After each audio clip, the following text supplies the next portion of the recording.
Let's take a look at some charts and information on Yearn Finance, Wi-Fi, for Brave New Coin. So Wi-Fi is a, Yearn is a yield optimizer. Wi-Fi is a governance token for the platform. On paper, I love the idea. There's a ton of different tokens, tons of different types of tokens, tons of different platforms that we can lend out to now. And it's a type of layer 2, allowing for people with smaller amounts of capital or less available attention. You know, I can just post up in the USDC vault or whatever for Yearn and just set it and forget it. Basically, it's the ideal way to do things for someone who doesn't want to babysit yield farming stuff. You know, you don't have to go between all the different things. You don't have to go between Compound, UIDX, Aave for USDC. It does it for you. You can look at how wildly these DAI rates fly all around. ETH the same way. Now, most of the crypto rates have really fallen recently to almost next to nothing. So it doesn't really make sense to lend out some of this stuff crypto-wise, unless it's a stable coin.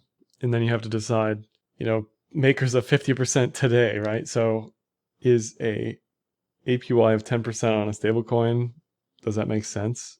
Versus like actually taking some risk? You know, that's up to you and your book, right? It's not necessarily about the best solution for everybody, but it's a possible solution or a possible avenue for people who want to diversify a little bit into not just being risk on all the time, right? Maker is having a great day today. It might have a terrible day. It might have a terrible week. The same thing with comp, the same thing with Aave, right? So that's where this yield farming stuff, I think, really comes into play.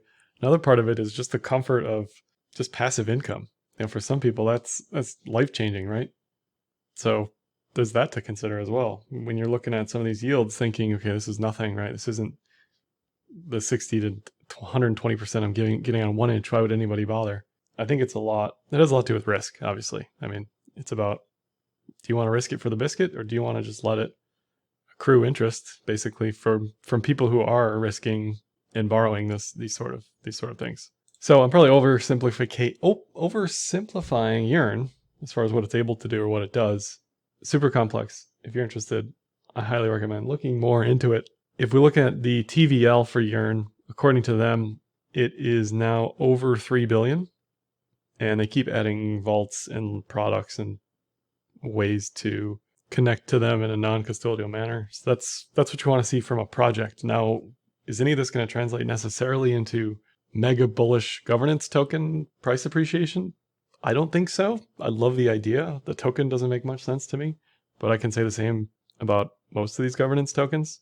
So this more than anything is saying that the project itself has a purpose, has a use case, is filling some sort of niche in the market, right? It's clearly up and to the right. More people are using the product based on TVL than ever. If we look at the Yearn vaults, most of it is in the DAI vault and the ETH vaults, but they break it down nicely here as far as what the APYs are, the TVL, the earnings, all that sort of thing.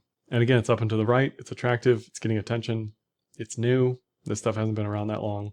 I mean, it requires DeFi to be around in order for this like layer 2 sidechains type stuff. You know, it's not really that, but that's what I think of it as. It's like this gadget on top of DeFi that is this mastermind of collecting yield and things like that. So it's doing what it says it should be doing. It has a purpose. I like it. The token metrics are abysmal, right? Like they don't need to be great in general. If we look at the transaction counts in the line here, they've continued to come off since October 2020. Active or average transaction values have continued to increase. Both of this is a function of ETH fees. As well as ETH fees increase, you're going to see less governance token transactions for a bigger amount. That's just how this works. And Wi-Fi price appreciation obviously helped the average transaction values increase. So maybe not too useful for governance tokens to look at on-chain metrics like this, but it's here, so why not? Let's take a look at it all. Here's NVT, inverse metric of economic utility, and active addresses. We just focus on the active addresses. Again, they don't, they're not up and to the right, they're ranging. There's not a lot of on-chain activity. Does there really need to be? Probably not. If we look at NVT, NVT is up and to the right, which isn't what you want to see with NVT. You want to see NVT falling. if you're taking it seriously. Again, for these governance tokens, I look at this stuff because I can, not because it's necessarily useful. So in a perfect world, if you're bullish, you want to see NVT at lows or falling rather than at highs and rising. So probably neutral at best overall, but it is what it is. I don't think any of those metrics are super useful. If we look at Google Trends though, for DeFi crypto, worldwide past 12 months, definitely rising, staying high. But I think what impressed me more was the yield farming Google Trends, which are revisiting all-time highs projected this week as some of this DeFi stuff starts increasing again, as people are thinking about Coinbase, talking about Coinbase. Coinbase probably will have more and more yield farming components sooner rather than later. So that's also something to keep in mind. There's a lot of stablecoins being printed. All of that's going to fuel yield farming. Legacy rates are super low as far as interest rates. So that's going to push legacy people elsewhere to look for yield. And for some of them, the risk of onboarding into stablecoins and being part of these yield farming mechanisms is worth it based on the interest rates they're getting there, versus the 1% or less from traditional world. If we look at the technicals for Wi-Fi on the 6 hour, quietly this chart has just moved up and to the right. It's been very messy, hasn't really been super tradable on trend metrics. It's had a series of head and shoulders chart patterns, little mini inverted head and shoulders, bull div, bear div. It's kind of quieted down recently. There's a bit of a bear div starting here on the higher high on less momentum. Volumes really come way down as prices are up at 50K. I mean, so I have this 2x4 panel on TradingView that I keep up all the time, and Wi-Fi's on there just because I think the price is so ridiculous. So I'm always looking at this more out of a curiosity than anything. Nevertheless, it looks fine for all-time high continuation, right? I mean, trend metrics are favorable. It's above point of most resistance volume-wise. Most of the volume occurred between 20K and 38K.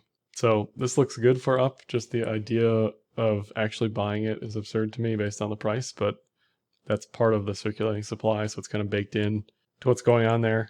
I think they'd have a better shot at price appreciation if they were in the sub $500 range. Look at Aave, look at every single DeFi coin that's exploded over the past year, right? Look at Doge, look at Ripple. This may attract the wrong type of speculator, whereas prices up here attract sophisticated institutional type money. That isn't to say you can't buy a fraction of a Wi-Fi, because you can, but you're just not going to get the eyeballs that things like Doge and Ripple are getting because of the integer bias. And just people are going to look at that and say, whoa, that's so expensive, right? So anyway, trend metrics look fine. Even on the 8 hour, it's largely held above the 200 period moving average on the 8 hour. And you can't really go much higher than that because you don't have enough data. I mean, this just started trading late last year. But these look fine too. There's no real chart pattern or anything up here, but everything looks good to go, really. Wi-Fi BTC, the last month I was talking about this, how this looked like a descending triangle. And I was pointing out these lows here, and that was the bounce or die zone. So far, it looks like it has held, and you didn't get a bearish continuation from there. You didn't get a mega sell-off from there. It helps that BTC has consolidated and been allergic to price discovery thus far. But in any case, the 12-hour 200 period moving average is right at price right here. So if this is able to establish higher highs, it should be good to go against BTC in a bullish way. The other thing I see here is a inverted head and shoulders, shoulder, head, multi-week inverted head and shoulders. So that looks good to go as well for bullish continuation or bullish reversal. So definitely looking much better than it did last month. Wi-Fi ETH, not a maybe widely traded pair, but subconsciously a lot of people are trading their ETH for other DeFi stuff. And it's very much in the bounce or die zone. Looks more neutral to bearish than Wi-Fi BTC does, certainly. Overall, though, it's a giant random walk mess. There's no real analysis that can be done other than these are the previous lows. If you're bullish, you're buying them. If you're bearish, you want to see those lows break, and that's kind of it. So overall, Wi-Fi has a service that it does arguably well. I don't think the token necessarily needs to exist, but it does. Even Andre has said token shouldn't have any value. Here we are. Yield farming has become more and more popular. just looking at Google Trends, I don't think the on-chain metrics for Wi-Fi make much sense to even focus on, really. TVL for Wi-Fi has hit 3 billion, so definitely bullish there. Technicals for the USD pair look quietly bullish. Trend metrics look bullish. And Wi-Fi BTC looks like it's averted crisis from making lower lows. And Wi-Fi ETH just looks flat, sideways, neutral. If you want to check out how we are trading DeFi, you can pop on over to enzyme.finance. I just started to allocate into some DeFi stuff last night as we're getting some AUM rolling into this thing. Wi-Fi may or may not be a part of this eventually, just not the initial salvo. How this works is it's non-custodial portfolio management. You can see all the trades, all the allocations, what I do and when. I'm able to lend and stake kind of in a limited way. So yeah, if you're interested, check that out.